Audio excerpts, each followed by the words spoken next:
দুইটা সিস্টেমে মালাকুল মাউত রূহ কবজ করে। আপনারা যারা আল্লাহওয়ালা, আপনাদের মাথার সামনে এসে একটা যুবক সুশ্রী, যত সুন্দর হতে পারে একজন মানুষ, এরকম একজন মানুষের চেহারায় আসবে আপনাদের কাছে, এসে সুগন্ধি পারফিউম মাখা সাদা ধবধবে কাপড় পরে এসে আপনার শিওরে বসবে, এসে খুবই বিনয়ের সাথে ভদ্রতার সাথে বলবে, ইয়া আইয়াতুহান নাফসুল মুতমাইন্না, ইয়া আইয়াতুহান নাফসুল মুতমাইন্না, ইয়া আইয়াতুহান নাফসুত তাইয়্যিবা, হে পবিত্র আত্মা বেরোয় আয়। বলার সাথে সাথে আপনার রুহটা স্মুথলি বেরোয় যাবে। ইয়াতি বিহানুত মিন হানুতিল জান্নাহ, কাফান মিন আকফানিল জান্নাহ, জান্নাতের হানুতে করে কাফনের মধ্যে পেঁচিয়ে আপনার রুহটারে মালাকুল মাউত ইল্লিনে নিয়ে যাবে। আল্লাহ আমাদের সবার নসিবে এই ঘটনা তুমি জারি করে দিও, আমিন। আর যারা ইসলাম মানে নাই, কোরআন মানে নাই, বিশ্বনবীরে মানে নাই, তাদের সামনে কুৎসিত আকৃতির একটা ভয়ঙ্কর চেহারা নিয়ে আসবে। বি আকবাহি মা ইয়াকুন, হাদিসে এসেছে, যত খারাপ হতে পারে একজন মানুষের চেহারা, যত দুর্গন্ধযুক্ত হতে পারে একজন মানুষের দেহ, বিদঘুটে ভয়ঙ্কর রাক্ষসে এক চেহারা নিয়ে আসবে। মুমিনের সামনে এসে যেমনি ভদ্রভাবে বসে যায়, সে এরকম আসবে না, সে ত্রাস সৃষ্টি করবে। ডাকাত যখন আপনার অ্যাটাক করে এমন ত্রাস সৃষ্টি করবে, কোপ মেরে আঘাত করে আপনি ভয়ে সব দিয়ে দিবেন। ওনারা দেখলে আপনার পিলে চমকে যাবে। ভয়ঙ্কর দুর্গন্ধযুক্ত কালো একটা ড্রেস পরে আপনার সামনে এসে এমন ত্রাস সৃষ্টি করে বসবে, ওইটা দেখলে অবস্থা খারাপ। চিৎকার দিয়ে ধমকাবে আর বলবে, ইয়া আইয়াতুহান নাফসুল খাবিসা, হে পাপাত্তা বেরোয় আয় ইলা গাদাবিল্লাহ, আল্লাহর ক্ষোভ, আল্লাহর রাগের দিকে তুই বের হয়ে আয়। মুমিনের আত্মাটা যেমনি স্মুথলি বের হয়ে এসেছে, কাফেরের আত্মাটা বলার সাথে সাথে বেরোতে চাইবে না। আত্মাটা একবার ডানে দৌড়, একবার বায়ে দৌড়, একবার সামনে দৌড়, আর একবার পিছনে দৌড়। এবার মালাকুল মাউত আরো হিংস্র হয়ে যাবে।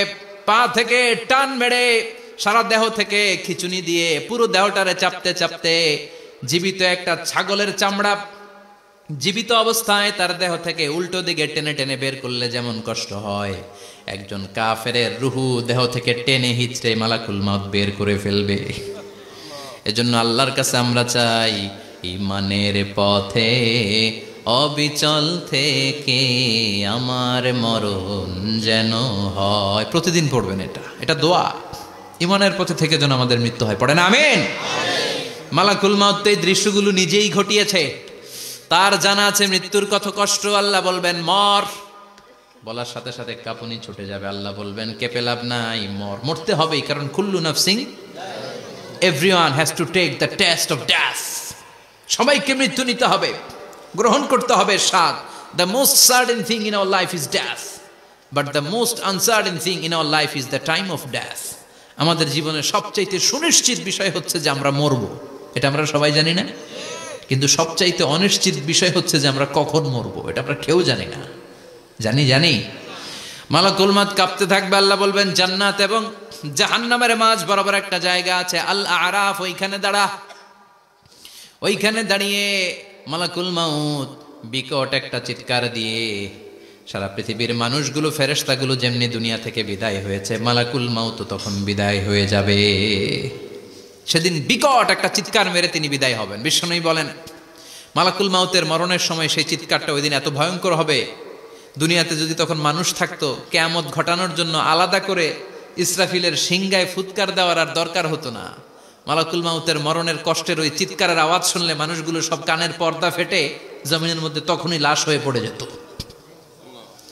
মালাকুল মাউত এখন আর নাই, ডানে বায়ে সামনে পেছনে কেউ নাই, একজন ছাড়া, তিনি কে?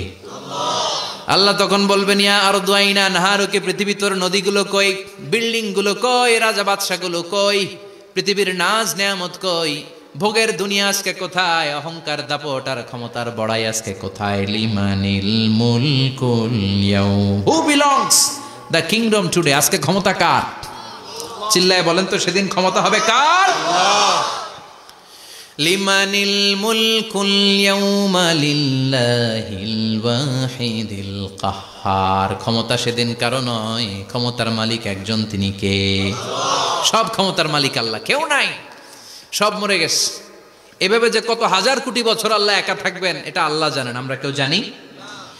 ইসরাফিলকে আল্লাহ বানিয়েছিলেন সিংহায় 3টা ফুৎকার দেওয়ার জন্য। চিৎকার করে বলতে হবে কয়টা? দিছে কয়টা? বাকি আছে কয়টা?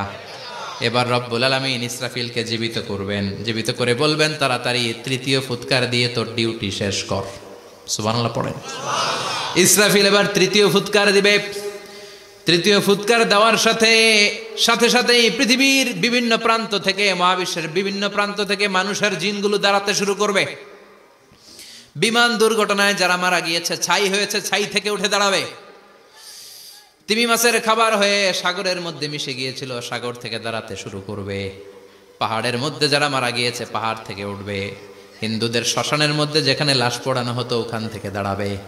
মানুষগুলো কবর থেকে উঠবে, যে যেখানে মারা গিয়েছে সেখান থেকে দাঁড়াবে। মিনহা খালাকনাকুম ওয়া ফিহা নুঈদুকুম ওয়া মিনহা নুখরিজুকুম তারাতান উখরা। মাটি থেকে বানালাম, মাটির কবরে পাঠালাম, আবার মাটির কবর থেকে দাঁড় করায় দিবে কে?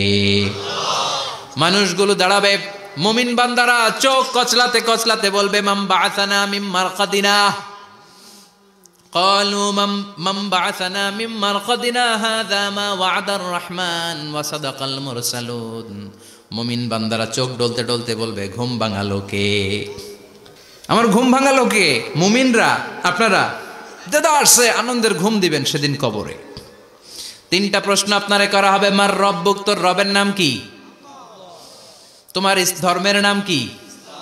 এই লোকটারে চিনো নাকি? ওনার নাম কি?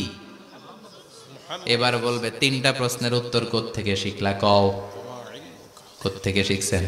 বলতে হবে কোরআন থেকে শিখেছি।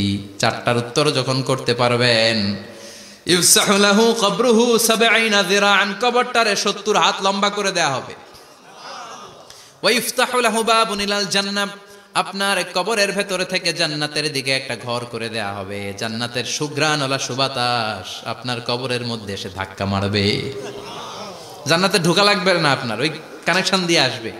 এয়ার কন্ডিশনের যে রুমগুলো আছে, ওই রুমগুলোর ভিতরে না ঢুকলো, দরজার আশেপাশ দিয়ে হাঁটলেও একটা ঠান্ডা ঠান্ডা বাতাস আছে না? নাই, দেহের মধ্যে লাগে। জান্নাতে আপনার ঢোকা লাগবে না, কবরের মধ্যে শুয়ে শুয়ে জান্নাতের সুবাতাস পাবেন। এবার বলবে ফাইউল বাসুলিবাসু আহলিল জান্নাহ, জান্নাত থেকে আনা 2টা জান্নাতি সেট পোশাক আপনারে পরিয়ে দেয়া হবে। এবার আপনারে বলা হবে আহলান ওয়া সাহলান, কংগ্রেচুলেশন, খোশ আমদেদ, তোমার জন্য কংগ্রেচুলেশন, সুস্বাগতম। 3টার পরে 4র্থ প্রশ্নের উত্তরও পেরেছ।